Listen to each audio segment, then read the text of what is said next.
à tous, bienvenue sur Télé Djibouti. Il est 15 heures, l'heure de votre info. Au sommaire cette édition.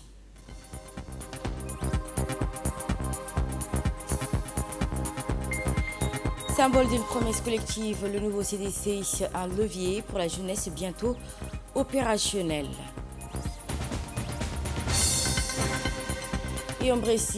Et au Brésil, 46 morts, des disparus, le cauchemar debout.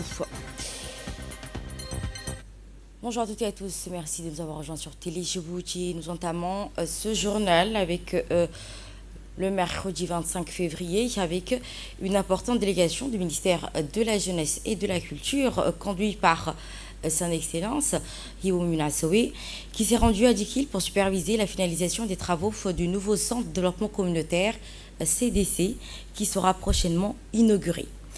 Cette nouvelle plateforme moderne comprend 8 grandes salles, dont un auditorium, une bibliothèque spacieuse, des espaces de loisirs et de jeux, des salles de formation, des bureaux, tout équipés du matériel avec du matériel flambant neuf. Le préfet de la région Hassan Abdi et le président du conseil régional de Dikil, par intérim, ont accueilli la délégation tout au long de cette visite. Selon le ministère, l'auditorium sera dédié à l'épanouissement des jeunes. Les salles de formation serviront au renforcement des compétences et à l'accompagnement vers l'insertion économique des jeunes. Lors de l'inspection, Mme Hiboumi Nassoé s'est félicitée de l'avancement des travaux et a rappelé l'importance de respecter les délais et les normes de qualité afin d'offrir à la population d'Ikil un espace moderne, fonctionnel, répondant aux aspirations. L'inauguration officielle de ce nouveau CDC marquera une étape majeure dans le programme national de modernisation et de redynamisation des centres de développement communautaire conformément aux stratégies du ministère de la Jeunesse et de la Culture.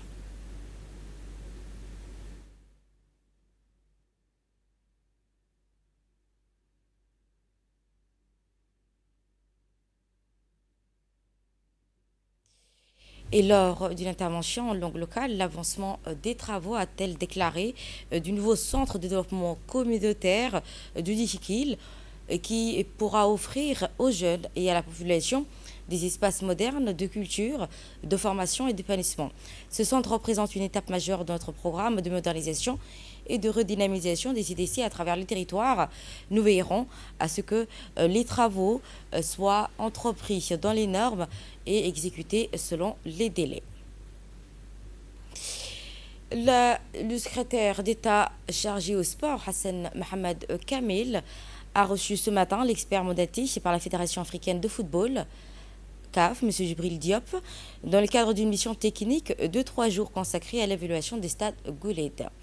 Cette rencontre officielle qui intervient à l'issue d'une série de visites approfondies menées par l'expert de la CAF au sein des installations du stade. Durant son séjour, M. Djibril Diop a procédé à une inspection détaillée des infrastructures sportives, administratives, pelouses, vestiaires, tribunes, éclairage, dispositifs de sécurité avec médias et zones techniques. L'objectif de cette mission étant d'évaluer les conformités du stade et qui soient aux normes des exigences établies par la CAF en vue de l'homologuer dans l'organisation des compétitions continentales. D'une étape déterminante pour le football djiboutien qui ambitionne d'accueillir des rencontres officielles internationales sur son sol. Au cours de cet entretien, Hassan Mohamed Kamel a réaffirmé l'engagement du gouvernement à moderniser ainsi les infrastructures sportives nationales et accompagner les fédérations dans leur mise à niveau au standard international. Il a également souligné que l'homologation du stade Gouled constituera une avancée majeure pour le rayonnement sportif djiboutien et pour le développement du football à l'échelle nationale et régionale. Restons dans le même registre, le secrétaire d'État chargé au sport a inspecté également le chantier des sports de nouveaux terrains multisports à la cité Haussmann. Le secrétaire d'État chargé au sport, Hassan Mohamed Kamel, a effectué cette visite d'inspection du chantier du nouveau terrain multisport situé à la cité Cheikh Ousmane dans la commune de Balbala. Le secrétaire d'État a été accompagné par le directeur adjoint de l'Agence nationale des sports, Ahmed Ali Hamad, ainsi que le directeur des sports, Abshir Ali Hassan. Au cours de cette visite, la délégation a constitué l'état d'avancement des travaux actuellement achevés à 95%. Le complexe comprend plusieurs infrastructures dédiées à différentes disciplines sportives, notamment le baseball, le volleyball, le handball, qu'un terrain de football intégré avec un espace multisport moderne destiné aux jeunes de quartier. Les responsables ont parcouru les installations et inspecté les différents équipements. Dans les quartiers des proximités. Donc nous, en tant que ministère des Sports, ça nous revient de prendre en charge la gestion, le bon déroulement, mais également le suivi et l'entretien de ces plateformes. Là, nous sommes en train de visiter, mais également nous avons discuté avec les jeunes de ce quartier pour voir un peu comment cette plateforme sera utilisée par la jeunesse de ce grand quartier chez Ousmane, mais également qu'est-ce qui manque. Actuellement, nous avons constaté que les travaux sont presque finis à 95% et qu'il reste 5%. Nous sommes en étroite collaboration avec le ministère de l'Habitat et particulièrement l'agence Arilos pour le suivi de la finalisation de ces travaux. Et Inch'Allah, dans un futur proche, ce complexe sera inauguré et nous allons également doter ce complexe de matériel sportif pour l'organisation des compétitions sportives. Le ministre également, il a insisté à ce qu'on met en place les matériels de communication, mais également les matériels de projection pour les coupes, pour les championnats, et pour la Coupe du Monde, etc. Parce qu'en 2026, c'est la Coupe du Monde, pour que ces jeunes depuis Cheikh Ousmane, ils puissent être connectés depuis les États-Unis pour la Coupe du Monde. Donc c'est une chance qui revient aux jeunes de Cheikh Ousmane. Et nous, en tant que ministère des Sports, nous allons les doter en matériel, mais également nous allons également former les jeunes de ces quartiers pour qu'ils puissent avoir les compétences sur leur Santé liée avec purification, se priver pour mieux se purifier, c'est l'essence du ramadan. Mais cette purification spirituelle doit aller de pair avec une attention particulière de la santé physique. Et si le jeûne apporte des bienfaits, cela impose également un rythme différent à notre corps, notamment pour nos reins. Alors comment concilier les bénédictions du jeûne avec le bien-être de nos organes? C'est un interview accordé à la RTD. Pour les ramadans, c'est quand ils vont rompre les ramadans Maghrib, normalement ils doivent commencer à utiliser de l'eau. Il ne faut pas utiliser les boissons sucrées parce que ce n'est pas bon pour la santé et ce n'est pas bon aussi. Ce n'est pas quelque chose qui peut réhydrater les corps. D'accord?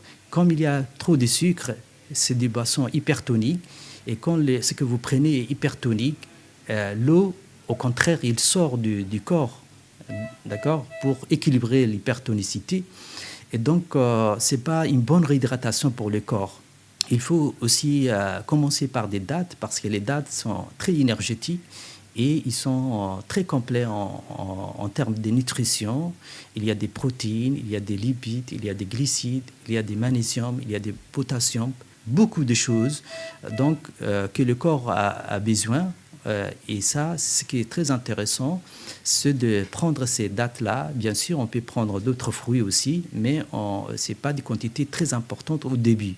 Donc l'idéal, c'est de commencer à manger tout doucement, faire d'abord la prière de Maghrib, revenir et manger. Donc il faut pas exagérer l'alimentation comme si on récompense ce qu'on a perdu.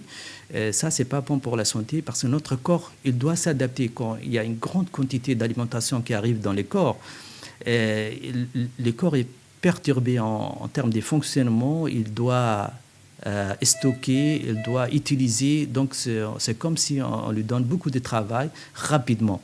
Et par rapport à ce qu'on mange aussi dans la nuit, normalement, et bien sûr, il ne faut pas augmenter la dose.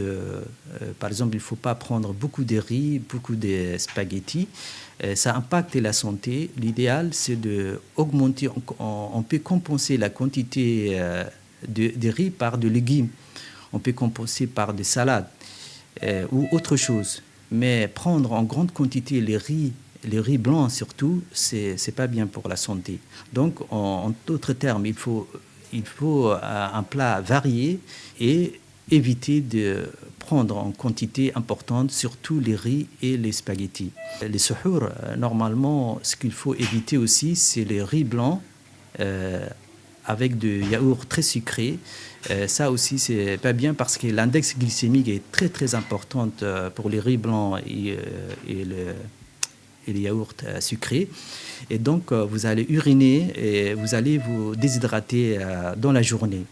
Pour les gens qui sont malades, effectivement, qui ont des problèmes des reins, ils doivent absolument voir les médecins parce que le conseil qu'on donne à quelqu'un qui a un problème des reins, c'est de lui donner des conseils personnalisés. Et moi, je conseille pour les gens qui ont des problèmes des reins, c'est de consulter le néphrologue et nous, on peut donner les conseils. En général, les gens qui font la dialyse ne doivent pas gêner, en général.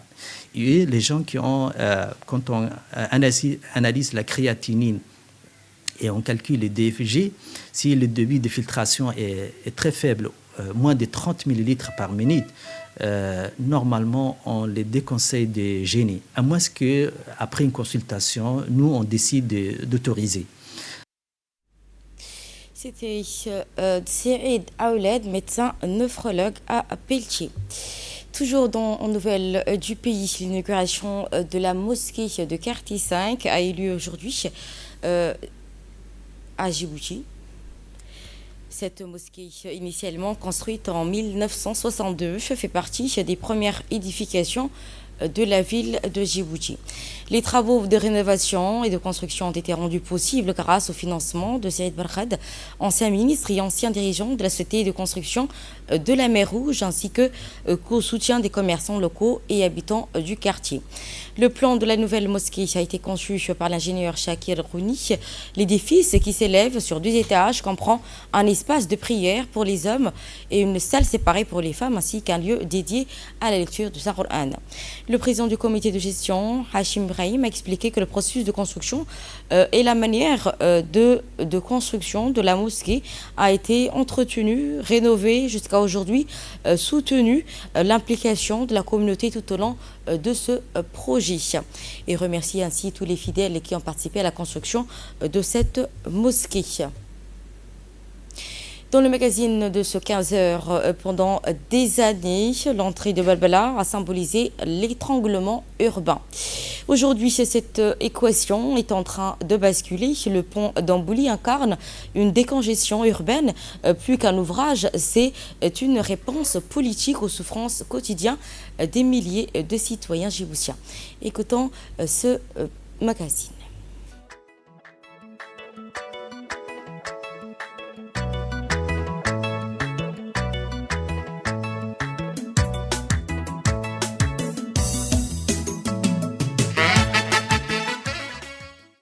Face aux effets de plus en plus marqués du changement climatique, le gouvernement porte un projet structurant majeur pour la capitale.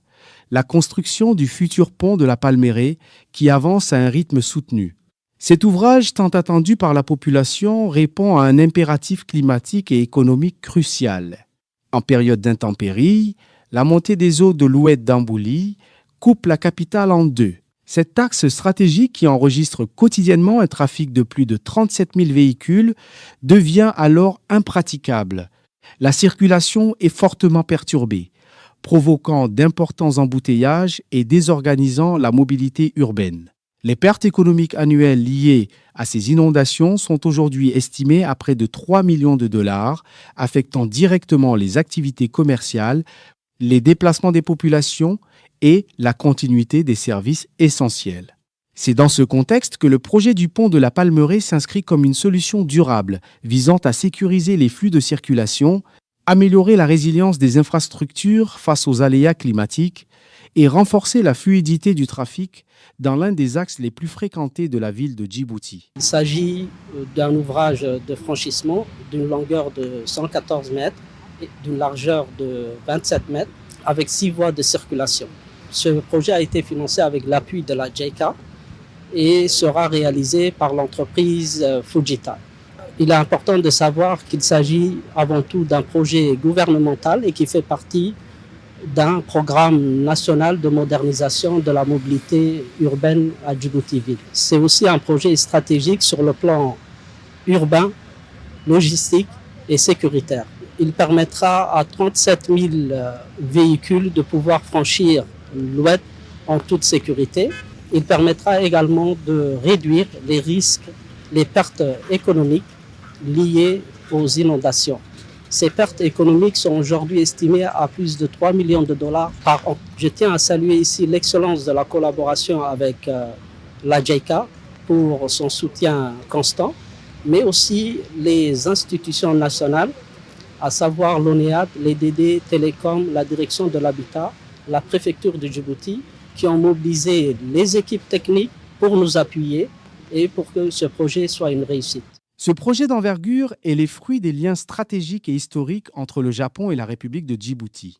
À travers cette coopération bilatérale, le Japon a accordé un financement à hauteur de 7 milliards de nos francs, illustrant la solidité du partenariat entre les deux pays et leur engagement commun en faveur d'infrastructures durables et résilientes face aux défis climatiques. Ce pont n'est pas seulement une infrastructure supplémentaire sur notre territoire, il est le symbole d'une vision, celle d'un pays résolument tourné vers l'avenir, engagé dans la modernisation durable des équipements et soucieux de garantir à ses citoyens des conditions de vie et de mobilité optimales.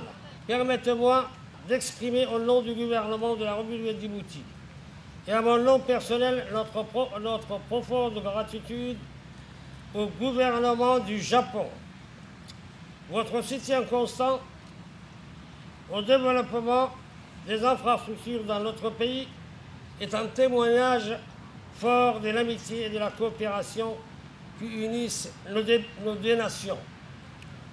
Grâce à votre engagement, de nombreux projets structurants ont vu le jour, contribuant de manière significative à la transformation de notre paysage national. Le pont de la Palmeraie s'inscrit dans cette dynamique.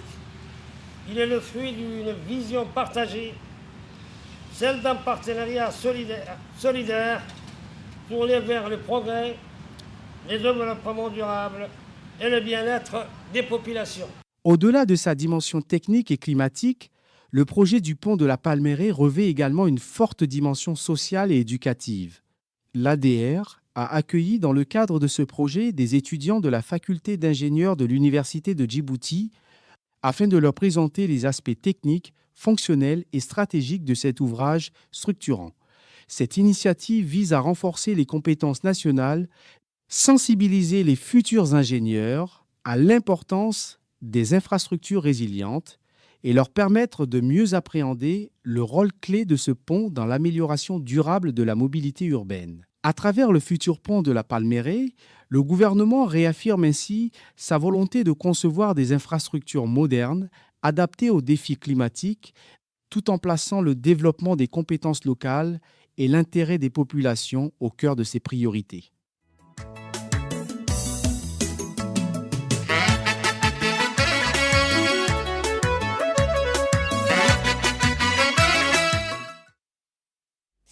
C'est un magazine réalisé par la rédaction d'information, commenté par Ali Abdoulaye.